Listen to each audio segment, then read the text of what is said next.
we've got a great show for you this evening. We've got some things you're only going to see with me. One of them you might see somewhere else, not from the angle that I got it in on video last evening. Definitely the shot of the game. Sadly not for the McGoffin County Hornets, but it turned out all right for them. We'll take you to the scene, get you caught up on some basketball scores. A scene that I caught today on 460 coming home from Paintsville, visiting some sponsors over there that, well, unlike anything else that I've ever seen, it was kind of short and sweet, and I'll pass that along to you.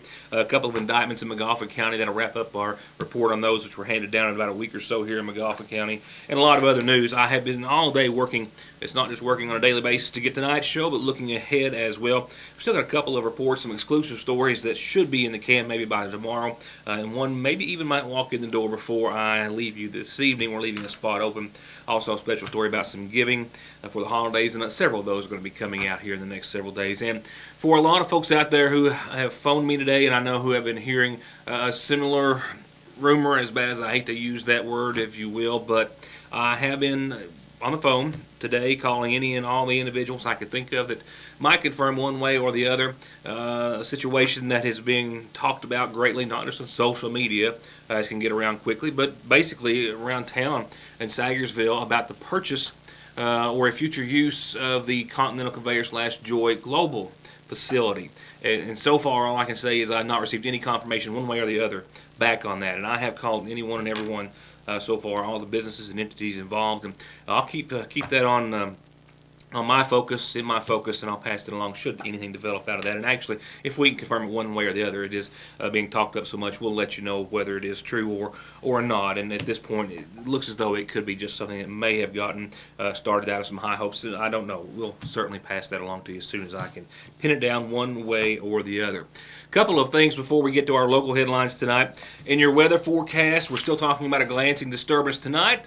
I got a little bit of a shower today while on the road. We might pick up another shower or two in the form of some sprinkles tonight. We still got a few more disturbances that'll roll through your forecast to give us a weak chance of some precipitation. This is a pretty dry system that's coming through. The one towards the latter part of your weekend is not. It's rather significant. Out ahead of that, we're looking at temperatures have now jumped up to a 70-degree day over the course of your weekend. That will break some records if indeed it does happen. On the heels of that, also out in front of that, we'll see some winds on a couple of different days. Gusts upwards of 25 to 35, maybe even 40 degrees over the span of a few days as it relates to that storm system.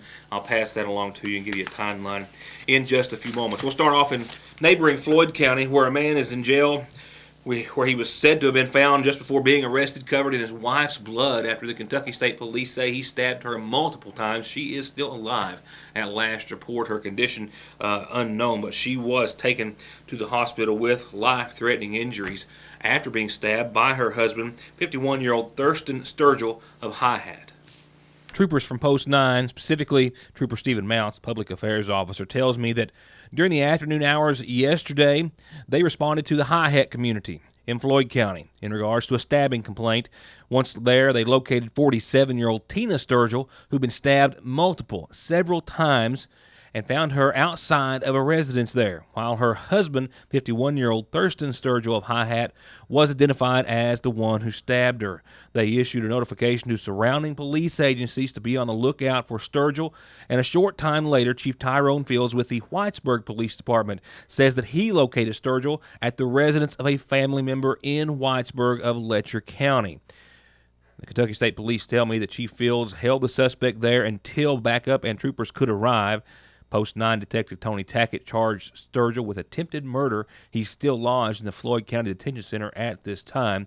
While the investigation is still going by Detective Tackett, we know little about the medical condition at this hour of 47-year-old Tina Sturgill. She was stabbed multiple times, was in critical condition, and was said to still be alive at last report. Other than that, that's all we have at this hour.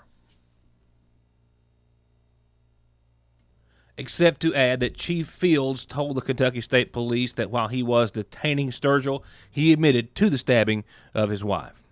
I'll be right back with local headlines and some neat things that you're only going to see here on Your News Today tonight. Stay tuned.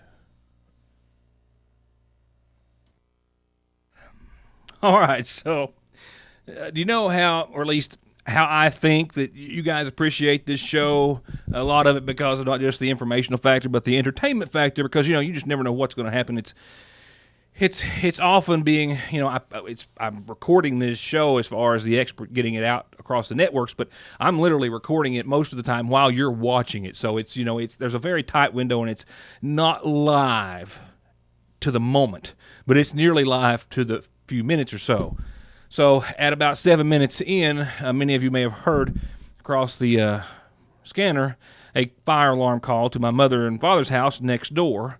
And they are in Lexington, which I was already doing this show completely alone without the mother's help behind the camera, in the camera room there behind the desk, and smoke alarm had gone off. The security company had called 911, and therefore I've been running around like an idiot. My key to their house, I still can't find it. I've tossed everything in this room and in my vehicle. The fire department has been there in the last little bit that I had the show paused here, and we have finally gained entry to the house.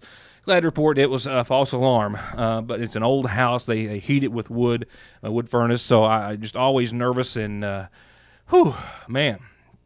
So the bottom line is this show is not going to be as planned. It is going to, however, continue with some really cool highlights that I have from the Hornets ball game last night and a few scores for you before we wrap it up real quickly and real abrupt. So I'm going to hit the go button right now on the Hornets hosting South Floyd, where the Hornets had a good game. We can say that quite easily. They were up early, 9-6. They trailed by 3 with 18 seconds left to go. This is right now, 18 seconds left to go. Last night in the first quarter, Jaron Lovely burning a little daylight there, makes a move.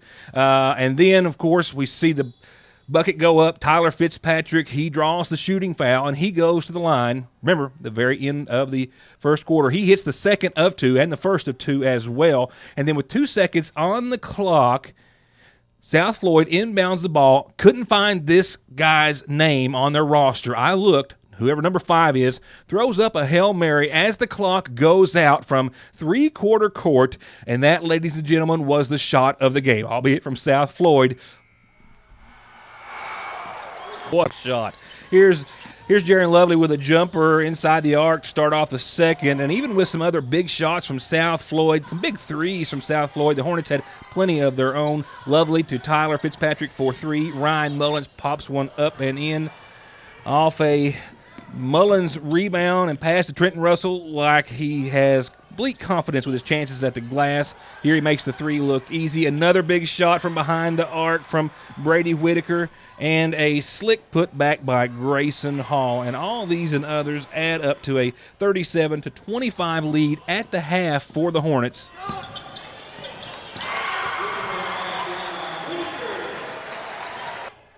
And they'll roll on to a 65-56 win over South Floyd at home last night. One more look at that one big shot from last night. The Hornets are on the road. The boys are on the road this Friday at Pikeville, then Paintsville on the 15th, then Prestonsburg on the 18th.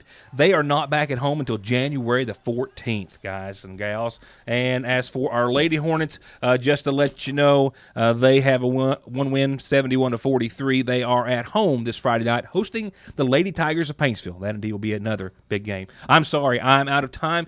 Not the evening I had planned. I'm so sorry to have to cut it short, but I'm so glad that smoke alarm indeed was a false alarm. We'll see you back here. I'll be making up tonight to you and all the news that we already had for tomorrow when I see you back here next time. Thank you so much for understanding, and have a good night.